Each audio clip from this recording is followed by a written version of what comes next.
Could you tell us what was your first encounter with Jesus? So when I was in high school, I was really young. I was like 13, and I got invited to one of our school's small group, and they were talking about Jesus, heaven and hell, right? And for me, it was like kind of like, yeah, whatever, heaven and hell.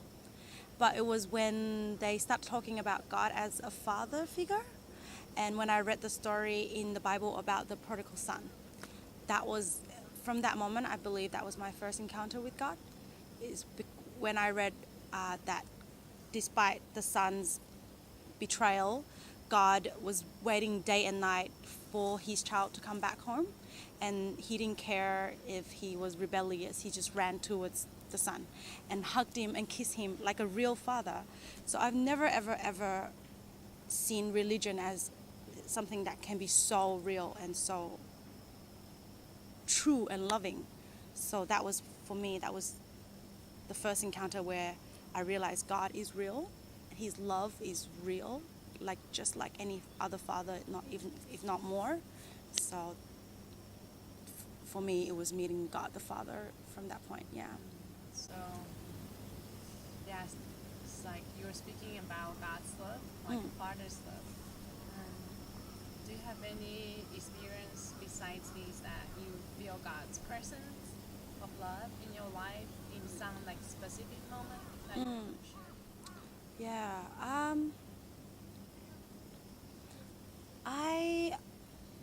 Coming to Japan was probably the most God encounter I've had. So I've always wanted to come to Japan, always. But I have a lot of baggage at home, a lot of responsibility, a lot of things I cannot just leave. But I always had this desire to go, and I don't know why. So when I was interviewing and looking for a job, I had a few criteria. I wanted to come to Japan within the next 3 months. I wanted to be living in a city where it's close to Tokyo. And I wanted a job that was secure and that was good and that provided accommodation and an airplane and a visa and everything. So those were the hopes and dreams that I had. But when I started looking for jobs, everything else fell short of that. They were like, I couldn't leave before July, or like I had to wait for like a whole year, or they were sending me to like really countryside places, or they don't provide accommodation, or like the working hours are just ridiculous and things like that. So I began to freak out, and I began to think maybe this is not a good idea. So I started to then freak out and look for other countries that I wanted to go to. But I knew in my heart that Japan was the place to be. But it's just when situation doesn't turn out the way you want, you freak out and fear comes in, and then you start to doubt. And that's when my mom told me, she's like, God has a purpose for you before, and there's nothing that can interfere with that purpose. So if he has prepared a way and opened a door for you, nobody can shut it. You have to just trust God. And then I prayed to God, and I was like, God, I never really asked you if you want me to go to Japan. I always just assumed that I want to go. I never really talked to you about it.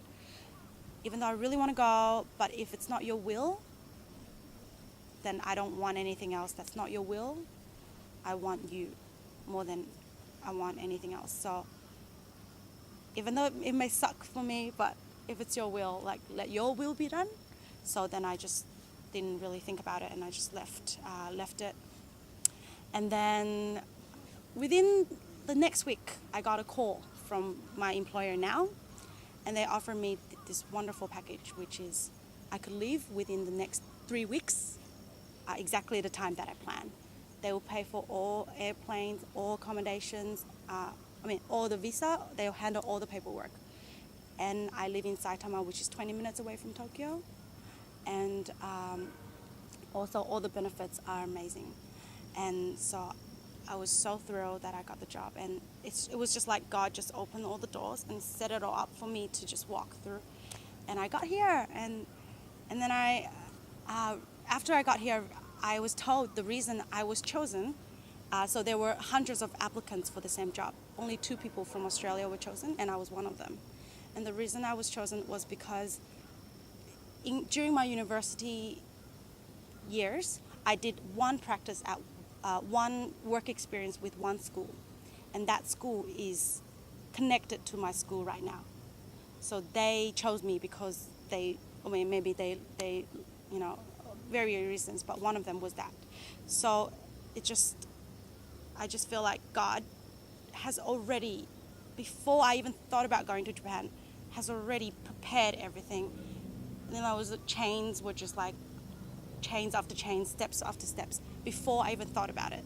So that made me feel like God, of course He cares. Like sometimes you feel like my job, my future, my relationship, my things, God maybe won't be able to take care of all that. But if He cares about a little sparrow that falls on the ground, of course He cares about you. Of course He cares about your future, your marriage, your sickness, your body, your feelings, everything about you. And He's already prepared it before you even have to ask. So I've learned to trust Him. And even right now, things are happening at home in terms of my mother's health. And it looks really bad. But I've learned, despite how I feel, what I think, what people say, God doesn't change, and you have to choose to trust. And that pleases Him, and that will lead you to where your life is supposed to be. So, yeah, just trust and faith is what I'm learning right now. Really big lesson. So sharing the gospel, before when I was young, when I was just became a Christian, I was very passionate about just telling people about God. And then I went through some things which made me realize my belief in God were very much theory-based. I had nothing to back up my faith. I was telling people what I know in my head. And whenever problems happened or people questioned me or I was challenged, I would waver.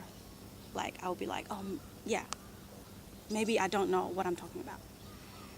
But God took me, years after that, took me through so much things that I'm here today. I can say with confidence, God, Jesus is Lord.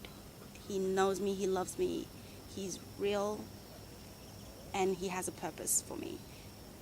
So I want to share who I am and who God is through what He's done to me, to other people. So I would pray to God and ask for opportunities, ask for the right moment, and ask for the right timing, ask for the right words to say.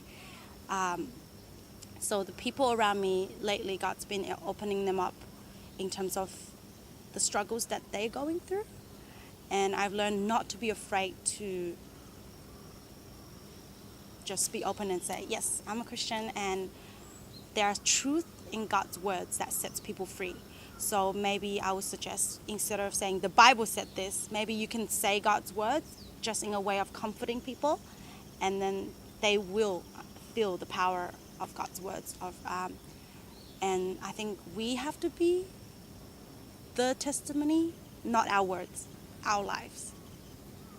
So we live our lives as it is, and then the right opportunity comes, God will enable me to share my faith to people. So that's my way of doing it. So thank you for sharing. no worries. Yeah, we can see you have a really affirmed faith. Firmer, always challenged, but always learning.